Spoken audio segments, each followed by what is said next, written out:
All right, so the crypto summit just started here. Gonna see what Trump has to say.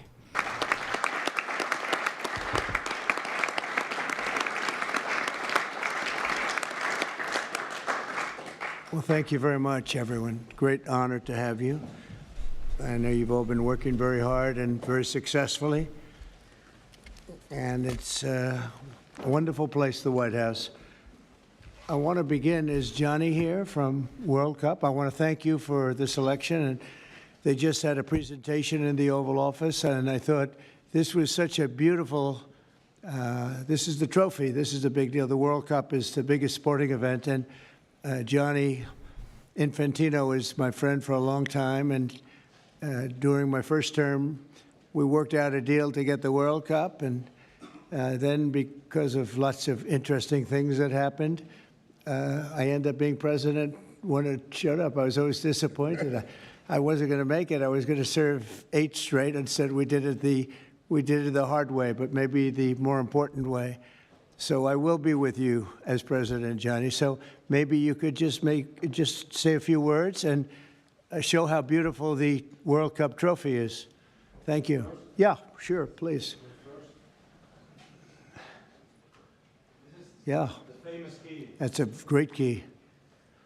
You want to open it, President? Well, you go ahead. I trust you. I was gonna say, can they not pan the camera over there?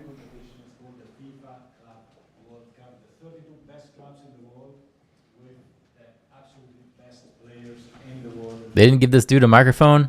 For the first time in history, this competition takes place in the United States. Opening game on the 14th of June.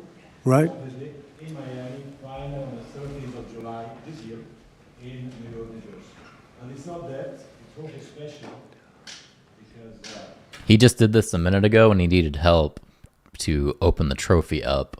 as a key, and because But there, I think maybe he's got it. if I manage to do that, It's a cool trophy. I'll give him that. But yeah, here's the guy to help him. tricky. Oh. So this is a trophy.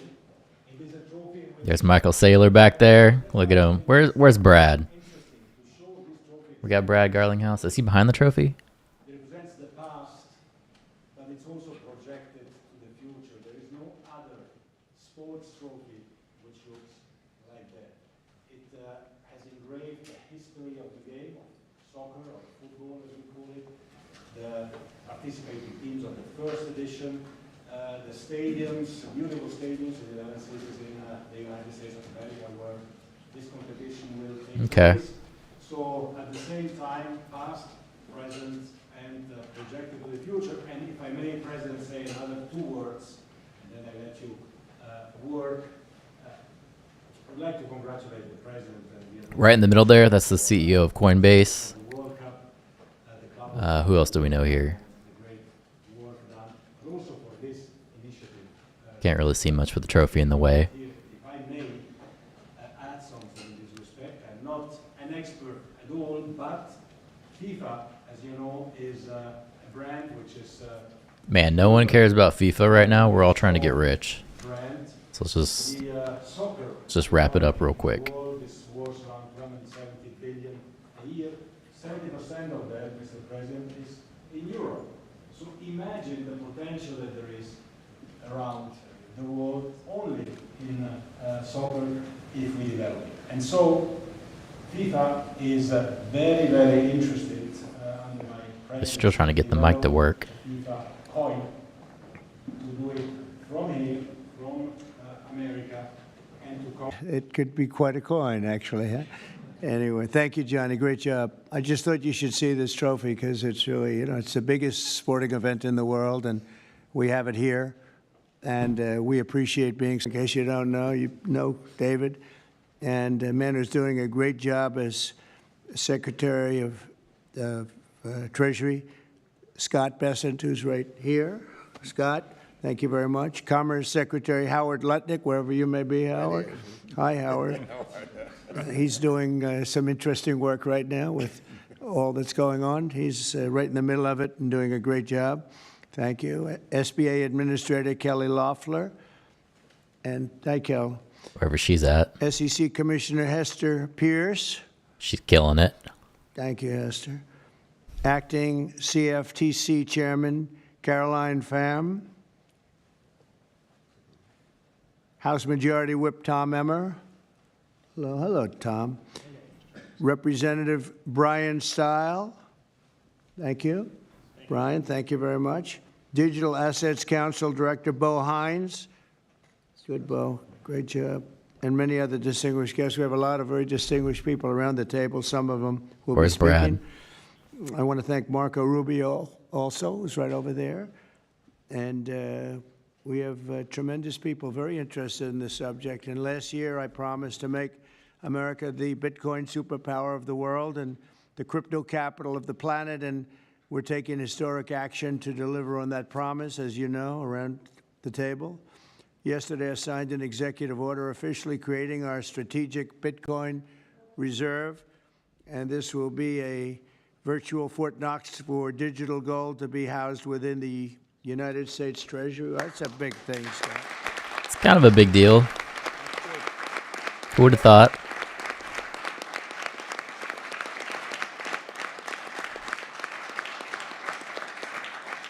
The federal government is already among the largest holders of Bitcoin, as you know.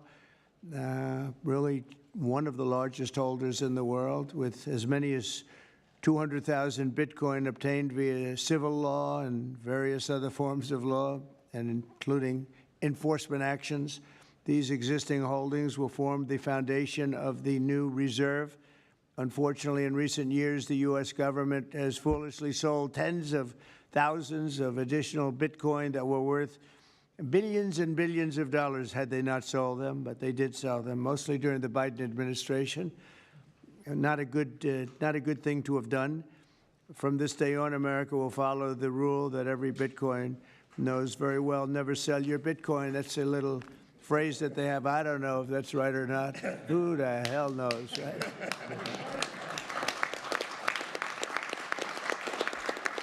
Who knows? Who knows? But so far, it's been right. And well, let's keep it that way. The Treasury and Commerce Departments will also explore new pathways to accumulate additional Bitcoin holdings for the reserve, provided it's done at no cost to the taxpayers. We don't want any cost to the taxpayers. In addition, my order directs federal agencies to conduct an inventory of all crypto assets currently held by the U.S. government and determine how they can be transferred easily to the Treasury. Non-Bitcoin digital assets will be held in a new U.S. digital asset stockpile where they will be managed properly. My administration also is working to end the federal bureaucracy's war on crypto, which was really going on pretty wildly during Biden until the election came about. About 5 months before the election, he became a big fan because he heard how many people were in favor of it and how many people love it and respect it. But I guess it didn't work out too well for him. People understood what was going on and paved the way for groundbreaking innovations in institutional finance. Under strong-arm banks, I mean, they really did. They strong-arm banks into closing the accounts of crypto businesses and entrepreneurs, effectively blocking some money transfers to and from exchanges, and they weaponized government against the entire industry. But I know that feeling also. Maybe better than you do. All of that will soon be over, and we are ending Operation Choke Point 2.0.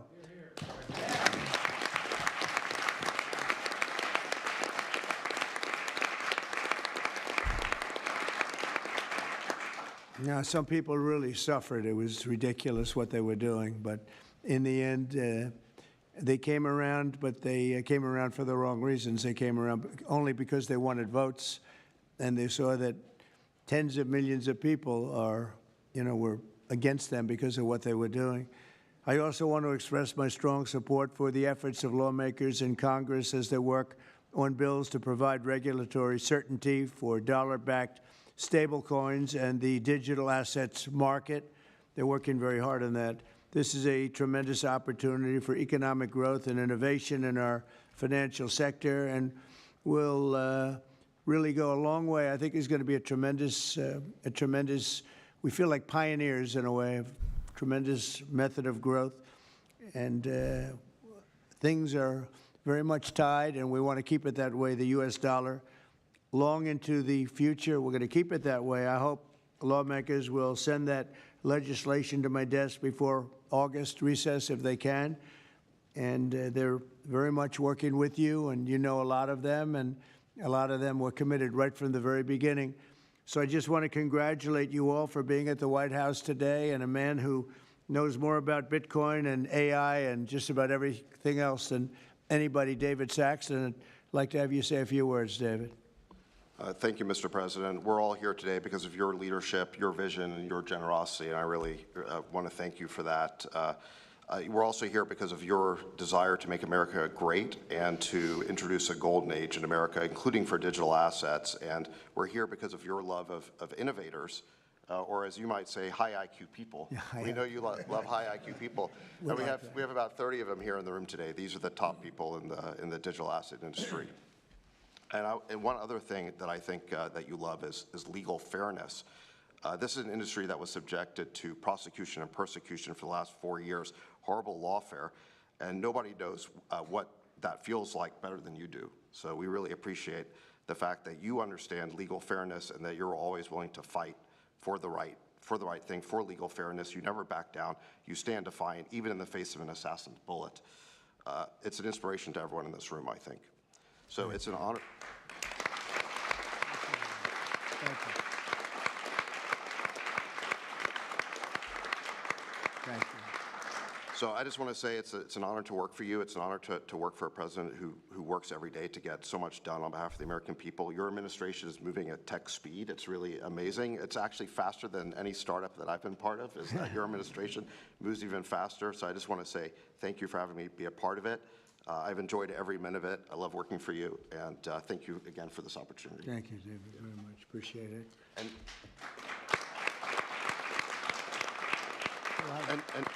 now I just want to pass the ball to Secretary Besson. Scott? Good. David, so today, when President Trump has signed the executive order to establish the strategic Bitcoin reserve and stockpile, we're going to position the United States as a leader among nations in the digital asset strategy. It's important for the United States to recognize this fact and get ahead of the other. We applaud that's already in possession of the nation. Established this Bitcoin augment the asset side of the United States balance sheet. As President Trump is creating, most past presidents have created debt, and a large can be in digital assets. To end the regulation against digital assets, did nothing other than punish innovators. Today is really a testament to your fortitude. That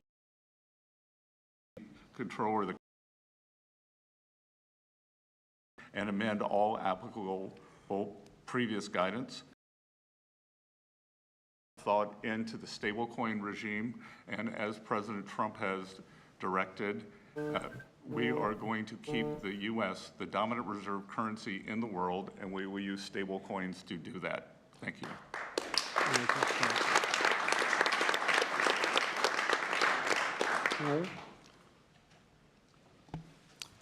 Technology is at the foundation of understands technology. He embraces technology. America forward. Bitcoin technology, of that thinking and embracing that. A leader, the Trump understands it, he embraces it, as you said, where we're going. We're using the blockchain, we're using Bitcoin, we're going to use digital assets to pound forward, and Donald Trump is leading the way. Can't be more proud of you today. Thank you very much. Thank you, Howard.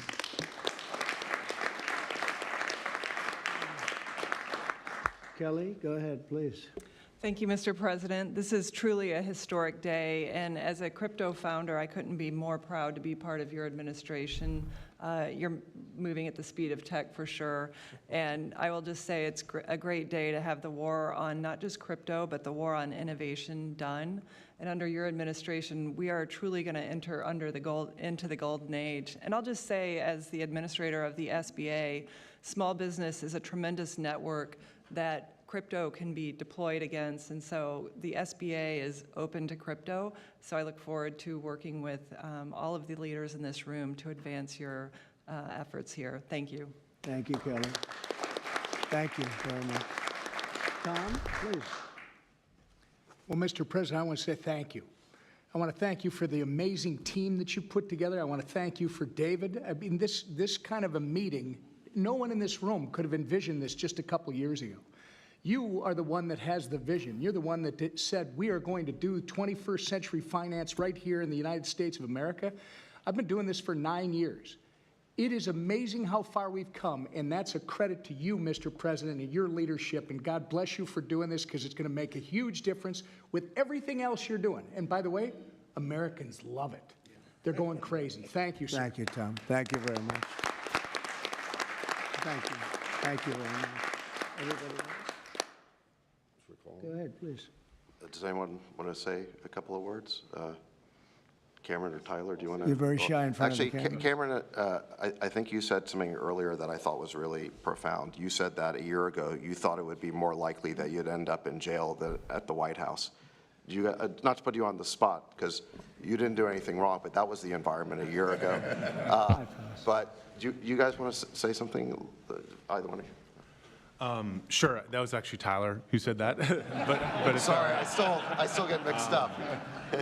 But yeah, we never thought that we'd get attacked the way we did in our backyard after trying to do the right thing for so many years and always trying to raise the bar with respect to regulations. So it's truly wonderful to see how things have changed and how the pendulum has swung back in the way that it has. And we've always felt that the U.S. should lead in Bitcoin and crypto, and it's ours to sort of lead and win. And it's just wonderful what President Trump has been doing with this, and we look forward to working together.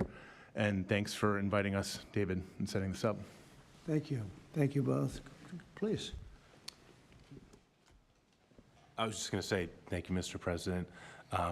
Cameron takes credit for a lot of my things I say, so it's not the first time. But the U.S. won the internet, and the U.S. should win crypto. So thank you for your leadership on this. Thank you both very much. High IQ individuals around this table. That's what I always say. We need high IQ. So thank you very much. Would anybody like to say anything? Please. Okay, we'll come. I just want to express my deep That's gratitude Brad. for the seriousness with which you're approaching our industry and how you're actually helping guide it in the right direction.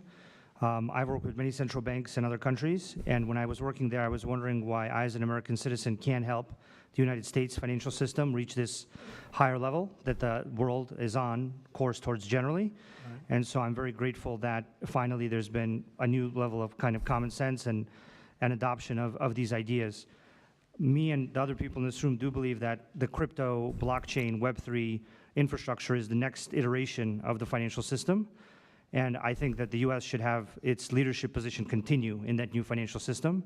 And I'm very, very happy to see people like David Sachs, Secretary Bessent, Secretary Lutnick taking this very seriously with their time, and very grateful to them too. So I'm just overjoyed to see this, and I think it is a big part of how the U.S. can continue its role in the global financial system. So thank you. Thank you very much. I thought it was very important that we stay in the front of this one. This is a big one. And as you know, China is pushing forward and very strongly as usual. But we're way in the lead, as we are in AI and other things, and we want to stay there. So I thought this was very important, and we have some brilliant people sitting around this table. and it's an honor to have you involved. But we want to stay at the forefront of everything. And this is a very important day in your lives. I know you worked, some of you, very long before people really understood what was happening. And so I congratulate you. But this is a big day. Being in the White House is a big deal. And you have great support. Thank you all very much. Thank you very much. The Coinbase guy was wanting to talk, and they cut him off. Thank you very much. Thank you, media. Thank you. Please.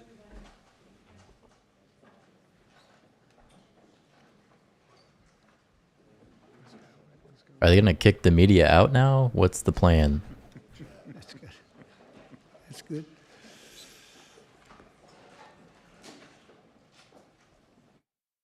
I guess that's it. Okay. All right. Wasn't a whole lot there.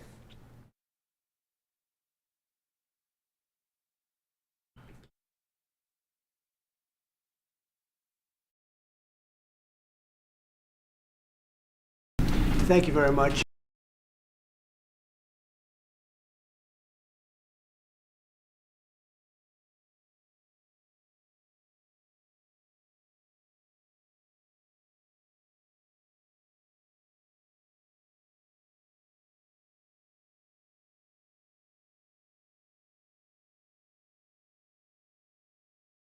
All right. Weekly White House press briefing. Hello, everybody.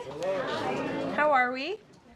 I apologize for my tardiness. It's quite the newsy day, and I was with the president talking about that news, so I look forward to taking your questions on it. But first, I want to talk about President Trump's historic and incredible speech last night.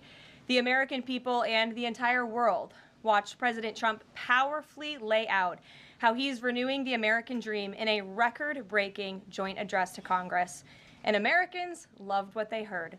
According to a CBS YouGov survey, an overwhelming 76% of those watching approved of President Trump's speech last night. The president spoke about how he's taken more than 400 executive actions on his key promises. The expectations were high, and President Trump is exceeding them.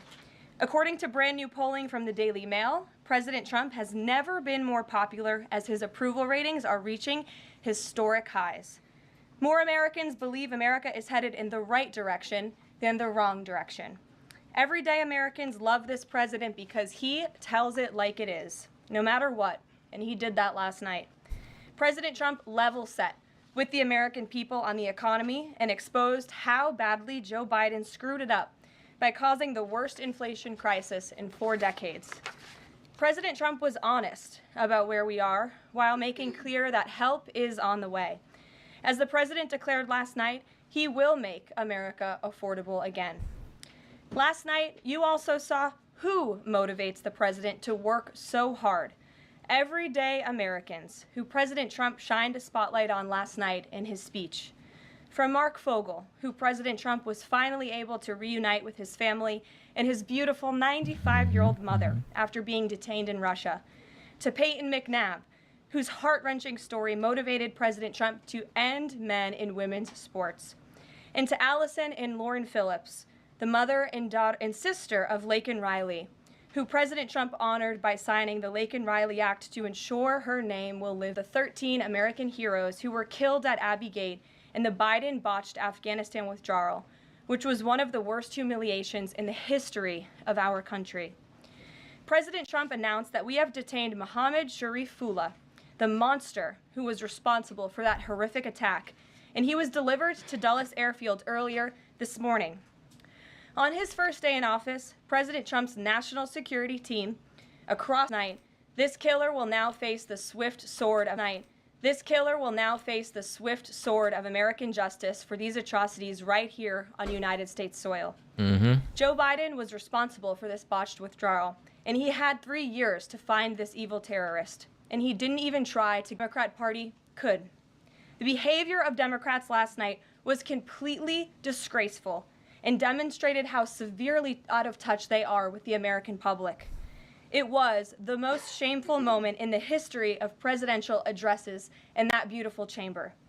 In what was supposed to be a unifying moment for our country, Democrat members of Congress instead screamed at the President of the United States, who who was just overwhelmingly reelected by their constituents, walked out of the chamber, and worst of all, they disrespected the American people. Democrats didn't stand to keep men out of women's sports. They couldn't even clap for a girl who got her head smashed in by a man on a volleyball court. Democrats didn't stand for an innocent and beautiful child who is surviving brain cancer. They opposed eliminating taxes on tips and Social Security. They didn't stand in favor of cutting taxes for hardworking Americans. They couldn't even clap for two mothers whose daughters were killed by illegal aliens.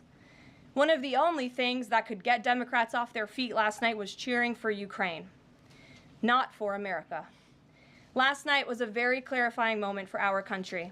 The Democrats exposed themselves as the party of insanity and hate, the party that wants to put America last. They've allowed their Trump derangement syndrome to stop them from celebrating America and our people, and we will not allow them to forget that. And it's not just the Democrat Party. The mainstream media still doesn't get it. Last night, MSNBC's Nicole Wallace disgustingly looped in a 13-year-old boy with brain cancer into an attack on the president over January 6th. And CNN's first chyron out of the speech called it divisive. President Trump wasn't divisive. The Democrats were. And CNN was proven wrong by their own viewers, 69% of whom, in a post-speech poll, said they had a positive reaction to the president's speech. It's sad and frankly pathetic that Democrats and liberals in the legacy media continue to allow their hatred for the president to override their love for our country. But nevertheless, the president will continue to unify this nation through policies that are grounded in common sense and that uplift all Americans. We have an individual in our new media seat today, Mary Margaret Olohan, who is the Daily Wire's first ever White House correspondent. Congratulations, Mary Margaret. The Daily Wire was now has over 1 million paid subscribers, a monthly network reach of 138 million, and has evolved into a leading conservative multimedia giant. They are now the 5th largest podcast network in the world and home to some of the top-ranked shows. With that, I will take your questions, and Mary Margaret, why don't you kick us off? Thank you so much, Caroline. It's great to be here. Thanks. So I had 2 questions, if that's okay. The first Sure. on last night and the second on Maine. You talked about behavior from Democrat lawmakers, a lot of disruptions, and I just wanted to kind of go back to that. We saw Democrat lawmakers not stand for Laken Riley, for Peyton McNabb, for the son of a slain police officer and 13-year-old cancer survivor. What are the optics of that nationally, just in terms of not just the people who were in the room last night, but across the nation? And also, was President Trump expecting this type of behavior when he was crafting his speech? So I gave a quote to one of the media outlets in this room yesterday that Democrats behaving like children would be the least surprising thing of the night. And unfortunately, that quote did turn out to be true. I think the president and everyone, frankly, was surprised by the Democrats refusing to stand for not the president's policies, because frankly we expected that, but for the everyday Americans who President Trump was shining a light on their stories. Mark Fogel, for instance, an American school teacher who was detained by the Russians. President Trump freed him. If Joe Biden had done that, they all would have been on their feet, but because of it came from President Trump, they weren't. So we think it's very sad, but we're very proud of the president today. And the American people are the people that this president cares about most, and the reviews are in, and everybody loved his speech. Thank you. And then on Maine, we know that the governor of Maine has really pushed back against the president's executive order saying that boys should not be in girls' sports. I spoke with a lawmaker from Maine this morning who told me she'd been censured by state lawmakers for calling a man and speaking up on this. What is the next move for the White House in this battle to protect the integrity of women's sports? Yeah, well, the Department of Education has sued the state of Maine. As you know, there's ongoing litigation. The president has made a commitment to ensure that states are being held accountable if they continue to allow men in women's sports, which he believes is an egregious violation of taxpayer dollars. And so that fight continues, and the president won't back down. Again, this is a common sense policy. 80% of the American people, including more than 60% of Democrats, do not want men in women's sports. So the president will stand by this commitment. Thank you. Gabe, good to see you in here. Good to see you, Caroline. A couple questions. One, can you confirm that the president held talks with the big 3 automakers today, speaking about potentially delaying tariffs? I can confirm, and I'm glad that you asked, because the president sent me out here with a statement directly from him on this. I saw it was reported earlier today by Bloomberg News, and he wanted me to share this with all of you. We spoke with the big 3 auto dealers. We are going to give a 1-month exemption on any autos coming through USMCA. Reciprocal tariffs will still go into effect on April 2nd, but at the request of the companies associated with USMCA, the president is giving them an exemption for 1 month so they are not at an economic disadvantage. So the 3 companies that he spoke to are Stellantis, Ford, and General Motors. They requested the call, they made the ask, and the president is happy to do it. It's a 1-month exemption. And the president just posted on social media that he had spoken with Prime Minister Trudeau. He says he's not satisfied with what the Prime Minister has said when it comes to fentanyl, but less than 1%, as you know, less than 1% of the fentanyl seized last year was in the northern border. What else does Canada need to do? Well, the president did just put out a statement on his call with the governor, Justin Trudeau, as he calls him, of Canada. And he said that he was not pleased, as you said. He said it's not good enough. He told Prime Minister Justin Trudeau that directly. The call ended in a somewhat friendly manner, as the president said, but he's not going to stop standing up for the American people. And to answer your question directly when it comes to fentanyl, for the last 4 years, unfortunately, our neighbors to the north and the south, Canada and Mexico respectively, have allowed America to be a dumping ground, not just for illegal aliens, but for illegal, poisonous, deadly fentanyl, which is now the #1 killer of young people in this country aged 18 to 34.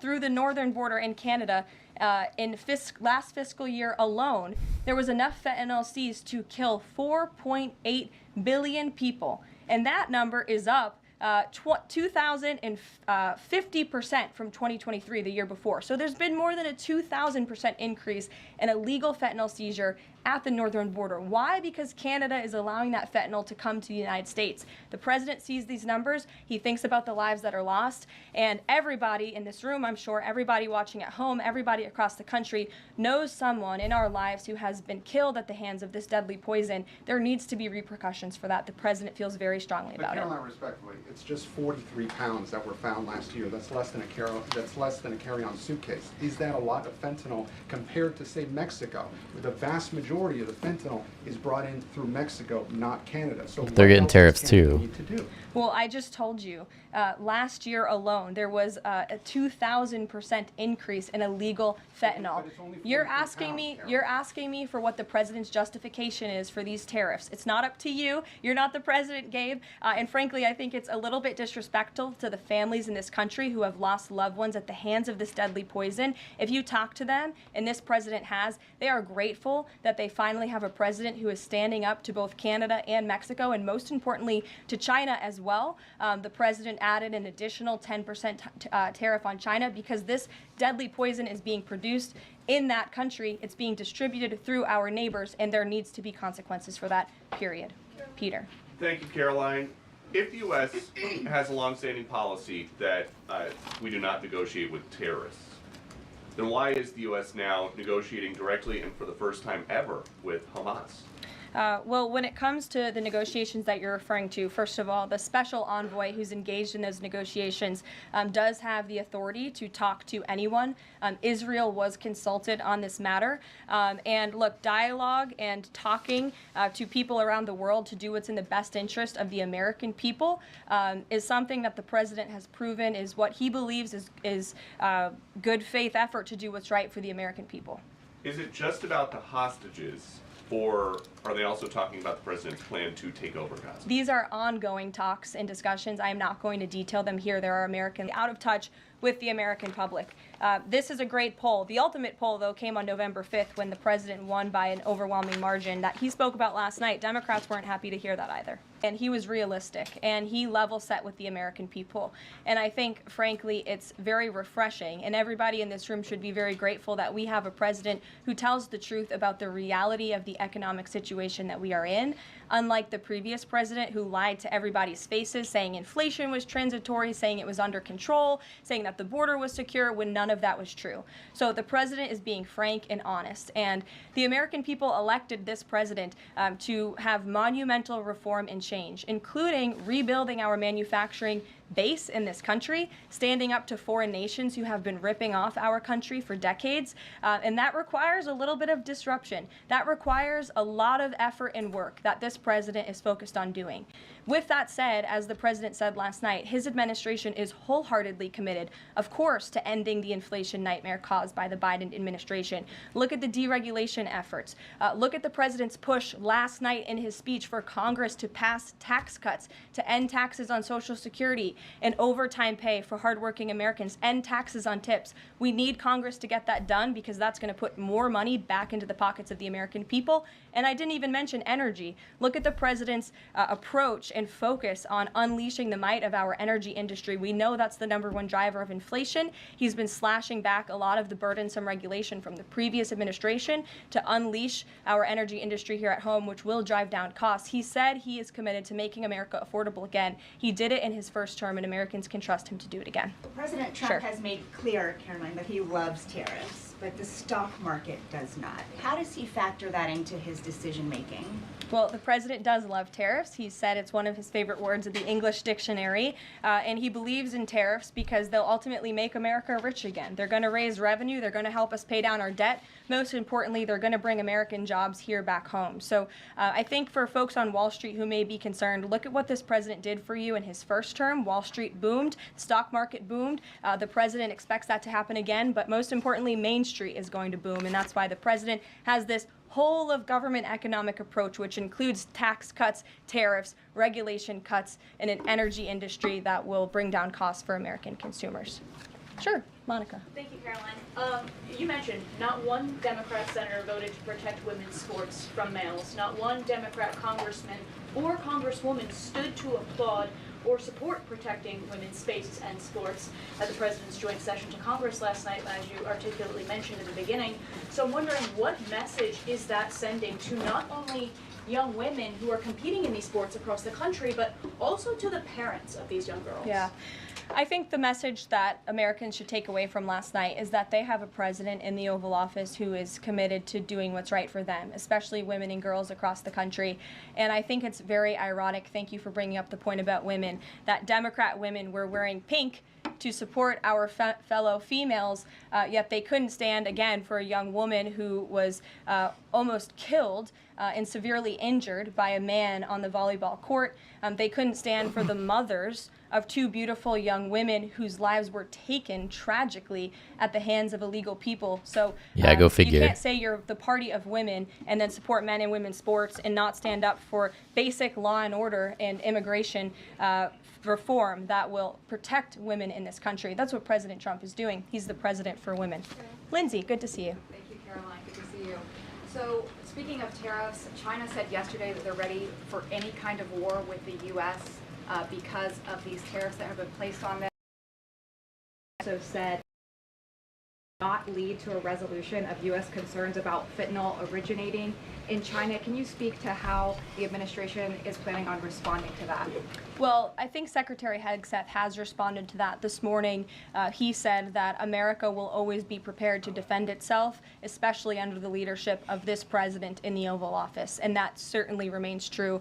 Again, when it comes to tariffs, the president has been very tough on China, not just now with 20% and more with the reciprocal tariffs that will hit on April 2nd, but look at what he did in his first term. There were billions of dollars worth of tariffs that he implemented on China, and it's quite telling that the previous administration did not rescind those tariffs because they realized the value that they had in not only deterring China, but also raising revenue here in the United States. Rachel. Thanks, Caroline. Just a quick follow-up, two quick follow-ups on tariffs. The president mentioned a little disturbance during his remarks yesterday. The CEO of Target says that consumers will likely see prices go up on everything from strawberries to bananas to avocados.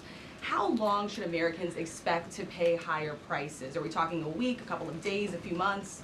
Again, I don't have a crystal ball, but what I can assure the American people is that this president and this administration is doing everything they can. And I would remind you and everybody else in this room that it's because of the previous administration's economic policies that Americans were left with record high inflation. Inflation throughout Joe Biden's entire 48 months in office was at or above 3%. It hit record highs, as you know. And there's a whole list of what the Biden economic economic disaster this president was left to clean up. It's been a month, but he's working hard every single day to do just that. Follow up on the carve-out. Sorry to cut you off there. The U.S. imported $43 million worth of eggs from Canada. I know you mentioned some of the exemptions when it comes to automakers. Will there be any other carve-outs, including for eggs? We know prices are soaring for Americans. The president is open to hearing about additional exemptions.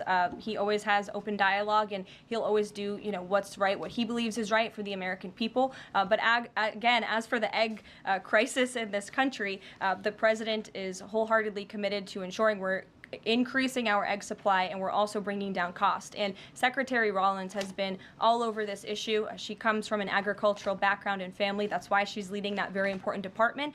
She wrote an amazing op-ed in the Wall Street Journal. She's been all over the media talking about her plan. She has a real plan. The president endorses it. And he even, gave her an off-the-prompter shout-out last night to say, Brooke, I'm counting on you. It's an important issue. And this White House is working with Secretary of Agriculture every single day to address this issue. Sure. Jordan.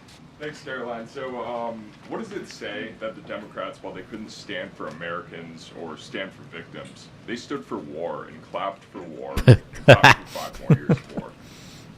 Yeah, the president addressed that last night, I think, when he called out Senator Elizabeth Warren and said that, again, as I said in my opening speech, very telling that the Democrats refused to clap for American people and American interests and American priorities, but they did clap for the country of Ukraine, which, by the way, the president's working very hard to end that war. So Democrats should be applauding him for actually doing something about it. Follow up on that if I can. You've spoken recently about how what happened in the Oval Office last week gave Americans an inside look into behind-the-scenes discussions with Zelensky. Is this how he treated Joe Biden and just treated him disrespectfully and received billions of dollars? Well, it's a very interesting question. I don't know if anybody in here asked my predecessor who stood at this podium about that, but there was a report from NBC News that President Biden also got increasingly frustrated with President Zelensky when he was handing out blank checks and President Zelensky kept asking for more. Joe Biden was quite frustrated with that. So again, as I've said repeatedly, Friday revealed the frustrations that this administration has had in closed-door negotiations with the Ukrainians. However, President Zelensky did put out a statement yesterday, which we believe is a positive step forward, and National Security Advisor Mike Waltz has been talking to his Ukrainian counterparts, and so we're in the midst of this, and we'll see what happens next. Caitlin. Thanks, Caroline. I have 2 questions. One on the reprieve that is being granted to these 3 automakers for 1 month on the tariffs on Canada and Mexico. How did the president settle on 1 month? The reciprocal tariffs will go into effect on April 2nd, and he feels strongly about that no matter what, no exemption, so that's where the 1 month comes from. Does he expect them to be able to shift production within a month? He told them that they should get on it, start investing, start moving, shift production here to the United States of America, where they will pay no tariff. That's the ultimate goal. And on the conversations between the White House and the Ukrainians and the letter that President Trump revealed last night that he got from President Zelensky, Director Ratcliffe said today that the president has paused also intelligence sharing with Ukraine. Is that temporary or is that permanent? I believe what the National Security Council told me in regards to that was that they paused or they are reconsidering the funding for Ukraine, as you saw, the pause on the funding. As for intelligence matters, I would refer you to either the National Security Council or the CIA as well. But they're considering lifting or reinstating the military aid going to Ukraine, which they paused. Again, it's a pause for a review. Follow up on that. Sure.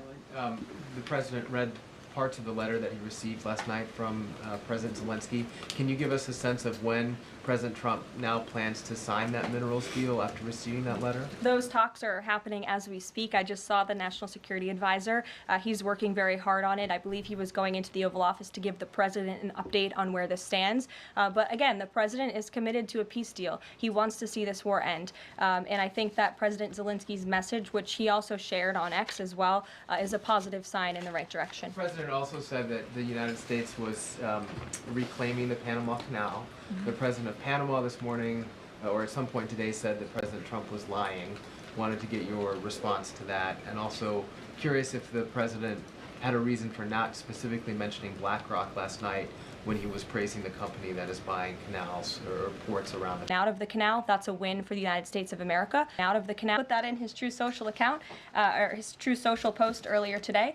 He feels strongly that it would be very beneficial for the Canadian people to be the 51st state of the United States. They wouldn't be paying for these tariffs. They'd have much lower taxes if they were part of our great country. On the economy, you and I traveled the country during the campaign. This is an issue that so many voters decided to cast their ballots on, and they voted for President Trump. He has started to have that realistic conversation with the American people, that disturbance comment last night. But I'm curious if you can be real with Americans right now as all of these factors are playing out. Are things potentially going to get worse before they get better? Look, I've now been asked and answered this same question just given to me in different verbiage of 3 different times, and I will answer it again in an effort of transparency to the American people, because this is an important issue, and the American people, this president understands that it is. And again, that's why in his joint address to Congress last night, he addressed this issue with a realistic and honest approach. He talked about what this administration is doing to unleash American energy and to make America affordable again, and this administration is wholeheartedly committed to doing it. And I would remind the American public that the first-term record of this president speaks volumes. That's why they reelected him, because they know that he can fix our broken economy, and it's very, very broken from the previous administration. So in other words, buckle up. Stephen. Thank you, Caroline. I've got 2 questions, one on press access, and the other on fentanyl and tariffs. Sure. On press access, your predecessor, Karine Jean-Pierre, who presided over many novel press access restrictions, criticized the recent changes to the press pool made by your office. She said in an interview, quote, "What we're looking at is what North Korea is doing." What's your response to that, and can you say anything to allay concerns that unfavorable coverage will be punished in this new press pool system? I think that's the same individual who said from this podium numerous times that the commander-in-chief was mentally and physically up for the job, which we knew was a lie. Many people in this room knew it was a lie. Many of you were admonished for asking questions about that truth. So when it comes to truth and transparency, this administration, this White House is setting the example. This president is taking far more questions than his predecessor, Joe Biden, did on a daily basis, and that will continue. And on fentanyl and tariffs, fentanyl produced largely in China has killed 334,000 Americans over 5 years. According to CDC data, that's about 1 in every 1,000 Americans. President Trump has cited this for applying new tariffs to Canada, Mexico, and China. But in addition to China's talk about being ready for any kind of war, they said yesterday, the foreign ministry said that, quote, "The fentanyl issue is a flimsy excuse to raise U.S. tariffs," and, quote, "The U.S., not anyone else, is responsible for the fentanyl crisis." So what's the response to China that the talk of fentanyl is just an excuse for tariffs, and what does that say about the resolution? Well, of course, the country that is getting very rich off of distributing this deadly poison to American citizens is going to say that. Again, the president knows where the American people stand on this issue. Fentanyl overdoses. Dasha brought up all of us campaigning all across the country. They talked about inflation. They also talked about the border, the illegal immigrants that we're pouring through, I think that's pretty much it for her. Drugs. And again, the president keeps in mind those families. She's going to call it here.